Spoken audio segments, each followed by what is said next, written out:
नमस्कार, स्वागत है आपका हमारे यूट्यूब चैनल में। आज मैं आपको हिंदी ग्रामर का, हिंदी व्याकरण का सबसे इम्पॉर्टेंट टॉपिक लेके आई हूँ, जो है विराम चिन्ह और उसके प्रयोग और उसके क्या नियम होते हैं, कहाँ वे यूज किए जाते हैं। आइए देखते हैं। विराम चिन्ह का अर्थ है रुकना या ठहरना। वाक्यों के बीच बीच में थोड़ी देर के लिए रुकने का संकेत करने वाले चिन्ह को विराम चिन्ह कहते हैं। हिंदी में प्रयोग किए जाने वाले प्रमुख विराम चिन्ह निम्नलिखित हैं। आइए देखते हैं। पूर्ण विराम, इसका चिन्ह सामने दिया हुआ है, आप देख सकते हैं।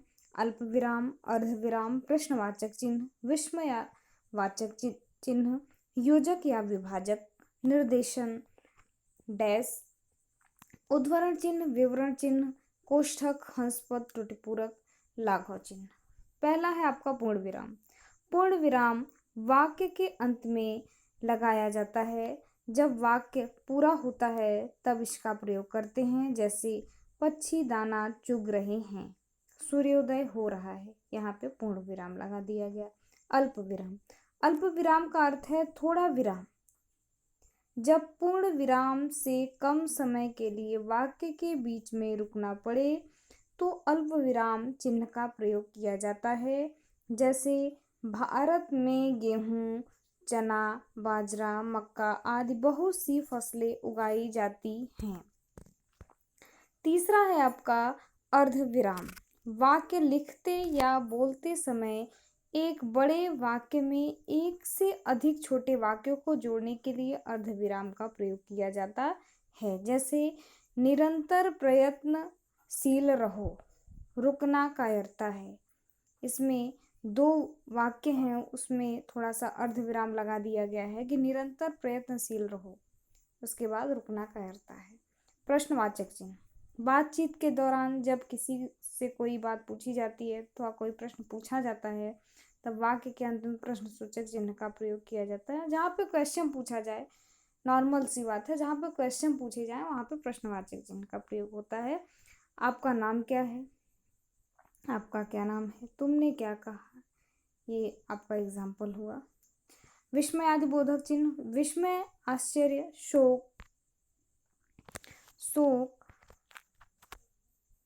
हर्ष आदि भाव को प्रकट करने वाले चिन्हों को विस्मय आदि बोधक चिन्ह कहते हैं। वाह, हम यह मैच भी जीत गए। यहाँ पे जो वाह शब्द है वो विस्मय प्रकट करने वाला है। छी, यहाँ इतनी गंदगी क्यों है, यह आपका विस्मय आदि बोधक चिन्ह हो गया। योजक या विभाजक चिन्ह, दो शब्दों को जोड़ने के लिए इसका प्रयोग किया जाता है, जैसे छोटा बड़ा, रात दिन, धीरे धीरे। उदाहरण है, जीवन में सुख दुख तो चलता ही रहता है। यहाँ पे सुख और दुख जो हुआ उसके बीच में विभाजक या योजक चिन्ह लगा हुआ है। निर्देशक डैश चिन्ह, कोई भी निर्देश अथवा सूचना देने वाले वाक्य के बाद निर्देशक चिन्ह का प्रयोग किया जाता है। जैसे नेहा ने कहा मैं कल आऊंगी। यहाँ नेहा ने कहा, ये निर्देश हुआ, मैं कल आऊंगी। ये इसके बीच में नेहा ने कहा, इसके बीच में आपका निर्देशक डैश चिन्ह हो गया। उद्धरण चिन्ह, उद्धरण चिन्ह दो प्रकार के होते हैं, एकहरे और दोहरे। एकहरे उद्धरण चिन्ह का प्रयोग किसी विशेष व्यक्ति, ग्रंथ, उपनाम आदि को प्रकट करने के लिए किया जाता है। जैसे रामचरितमानस तुलसीदास द्वारा रचित ग्रंथ है, तो ये रामचरितमानस जो है एक एकहरा वो है, वर्ड है, तो यहाँ पे आपका उद्धरण चिन्ह हुआ। रामधारी सिंह दिनकर, दिनकर इनको उपाधि दी गई है, इसलिए यहाँ पे एकहरा चिन्ह, उद्धरण चिन्ह यूज हुआ है, महान कवि थे। दोहरा उद्धरण चिन्ह, इस चिन्ह का प्रयोग किसी के द्वारा कही गई बात अथवा कथन को ज्यों का त्यों दिखाने के लिए किया जाता है। जैसे महात्मा गांधी ने कहा सत्य ही ईश्वर है। लोकमान्य तिलक ने कहा था स्वतंत्रता हमारा जन्मसिद्ध अधिकार है। यहाँ सत्य ही ईश्वर है, स्वतंत्रता हमारा जन्मसिद्ध अधिकार है, दोहरा चिन्ह है, उद्धरण चिन्ह है। विवरण चिन्ह नौवां है आपका, इसका प्रयोग निर्देश देने के लिए होता है या किसी विवरण का, विषय का विवरण देने के लिए होता है। जैसे कारक के 8 भेद हैं। ये आपका विवरण चिन्ह हो गया। कोष्ठक, वाक्य के बीच में आए शब्दों अथवा पदों का अर्थ स्पष्ट करने के लिए कोष्ठक का प्रयोग किया जाता है। जैसे एग्जाम्पल है आपका कालिदास, कोष्ठक आ गया, संस्कृत के महान कवि, कोष्ठक बंद हुआ, को सभी जानते हैं। संस्कृत के जो महान कवि थे, किसी को संज्ञा दी जाती है तो वहाँ पे आपका कोष्ठक का प्रयोग किया जाता है किसी स्पेशल चीज को यूज करने के लिए। उसके बाद है त्रुटिपूरक चिन्ह। हंस पद लिखते समय जब कोई अंश शेष रह जाता है तो इस चिन्ह को लगाकर उस शब्द को ऊपर लिख दिया जाता है। जैसे बगीचे में फूल खिले हैं, तो यहाँ पे बीच में हंस पद है आपका।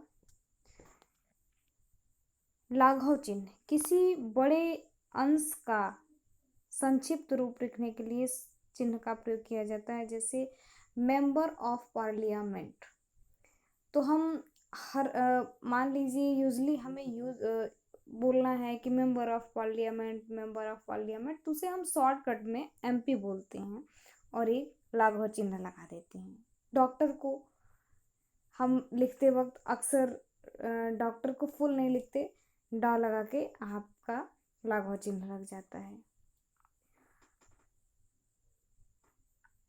उसके बाद अवकाश, लगा के आपका लाघव चिन्ह लग जाता है। ये आज हमारा वीडियो विराम चिन्ह यही खत्म होता है। अगर आपको इसमें कुछ कमेंट करना है, पूछना है तो ज़रूर करिएगा। और हमारे चैनल से बने रहने के लिए, जुड़े रहने के लिए हमारे चैनल को ज़रूर लाइक करिएगा, शेयर करिएगा, सब्सक्राइब करिएगा। और सबसे इम्पॉर्टेंट टॉपिक है, ये बात है कि हम जो हिंदी ग्रामर का आपको वीडियोस लाते हैं उसमें आपको क्लास 5th से लेके आपको आगे की तैयारियों के लिए हिंदी ग्रामर के कुछ जो छोटी छोटी चीज़ें हैं हम कोशिश करते रहेंगे कि आपको वीडियोस में देते रहें। इसलिए हमारे चैनल को आप कोशिश करिएगा कि ज़्यादा से ज़्यादा लोगों को शेयर करिएगा, शेयर करिएगा, ताकि लोगों को जो कोविड के एग्जामिनेशन के टाइम में जो बच्चे प्रिपरेशन नहीं कर पाते हैं वो घर बैठे प्रिपरेशन कर पाएँ। Thank you.